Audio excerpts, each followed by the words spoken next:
Hello, today I'm going to introduce another kind of our furnace, the atmosphere muffle furnace. The furnace is designed with the temperature of 1400 degrees. And the furnace is designed with inlet ports and outlet ports. Gas intake switch.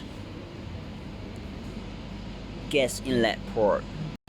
Gas outlet port.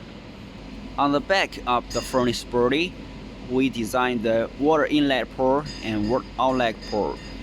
This will keep the furnace body cooling during heating. Now let's open the door to have a look at the inside chamber. As you could see from the video, the furnace is designed with two doors. The furnace door is covered with a sealing silicone, which will keep the furnace in vacuum or atmosphere condition.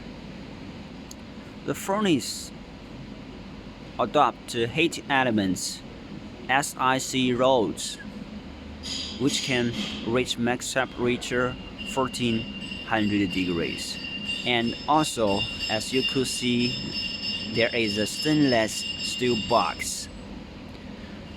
Because one of our customers ordered this furnace to center graphite. The graphite will generate corrosive gas during heating. So the stainless steel box will prevent the corrosive gas from eroding the ceramic insulation. It will make the furnace in long service life.